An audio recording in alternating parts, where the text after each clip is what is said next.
in the lights, peace. You know, there's something interesting about seeing the sunrise and the sunset. It does something to you. For the sun is a healer. The sun gives life to everything on our planet, and it gives life to you. And I say this many times. As the sun rises every single day, it's an opportunity for you to do something new. So forgive yourself. If you let yourself down, if you have something to regret, if there is things that you are ashamed about, you have an opportunity every single day to do something new. You have an opportunity every single day to start again. Let that motivate you, my friend. For your life is important, and your life is divinely guided. See, that is why you go through the things that you go through. Because this life that we live in is a school. It's a school filled with lessons.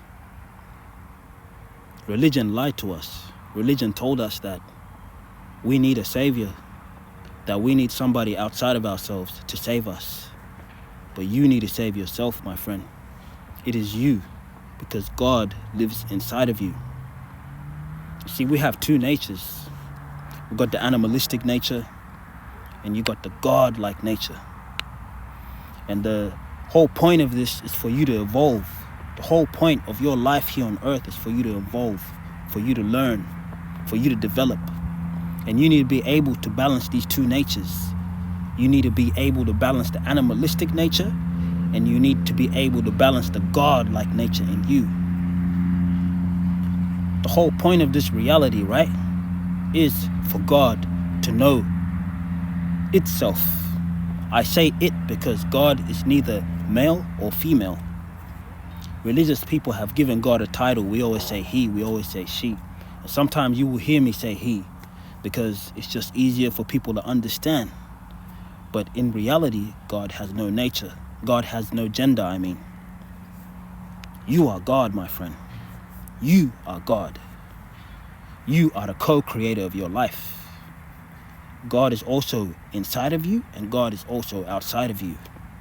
For some people, this might be confusing, but this is the whole point of this reality. It's for God to know itself. What makes God all-knowing? You see, God is everything. God is that grass that you see. God is that tree that's behind me, the branches. God is within me. God is also without me. God is everywhere in the same time. God has the ability to do all things, and God also has limitations. What do I mean by that? In order for God to be all-knowing, right? And God has to be everything in this world. God needs to know what it means to be a cat. God needs to know what it means to be a dog. God needs to know what it means to be that leaf that's behind me.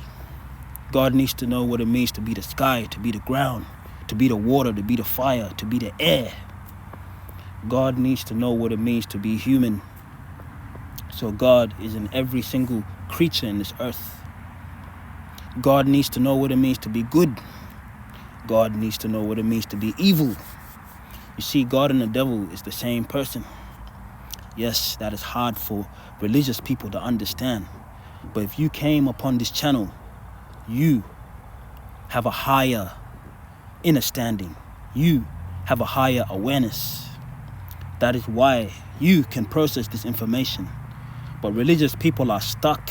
They are in a box, you see? Especially those that are part of the Abrahamic religions. Their consciousness is stuck in a box. Until they remove themselves, until they remove their consciousness from that box, they will not be able to have a higher awareness. Some of us were enslaved by these religions. I once was too. In my pursuit for truth, I was enslaved. And there is a time that these religions help you. They help you for a limited time until you are ready to ascend to the next level. And once you are able to ascend to the next level, that is when you graduate from religion. You leave religion, and then you enter spirituality, and then you enter wholeness. You see? Because there are people that have limitations in this earth, and there are people that have the capacity for more. And if you have the capacity for more, it's time for you to learn more. It's time for you to remove the fear that is within you, because fear is what enslaves people and enslaves religious people. I speak a lot about the Abrahamic religions because that is my experience, and I have to speak about what I've learned. But the thing is, you start to understand even the Abrahamic religions more when you leave it, because once you start to learn all the ancient knowledge, you learn about Greek mythology, you learn about the Egyptian mythologies, you learn about numerology, you learn about astrology, you learn about the esoteric sciences. That is what's going to help you understand these Abrahamic religions. For the Muslims, the spiritual side, the esoteric side, is the Sufism. If you study Sufism, those that are mystics, right? And you are stuck in Islam and it's limiting you, learn Sufism. Those that are Christians, that are stuck in Christianity, right? That are stuck in the fear, learn about Gnosticism. Yeah, and those, especially in the Jews, for the Jews, it's about the Kabbalah. You got to learn this stuff, right? Watch out for those that will call these sciences evil. Watch out for them. These are people that are stuck in this matrix. For we are in a matrix. We are in a matrix, guys. And if you didn't know that, now you know. Watch the movie The Matrix. That is not just a movie. It is a documentary, my friend.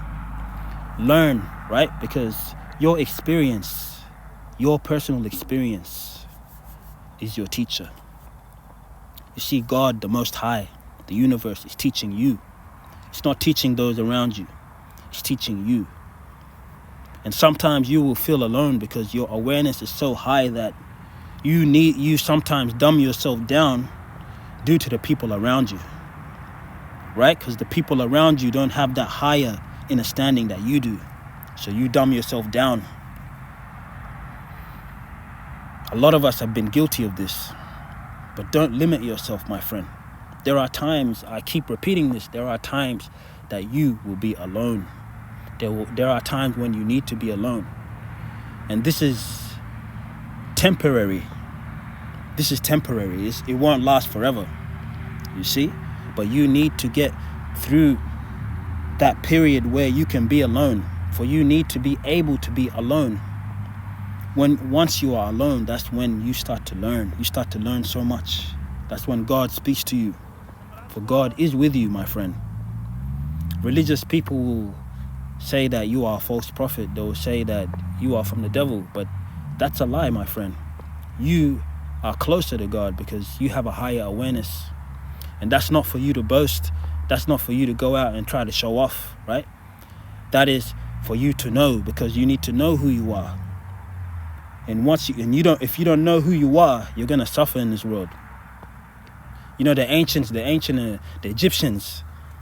the Kemetians, those from Kemet, ancient Kemet, they used to have a slogan, a big slogan that translated to know thyself.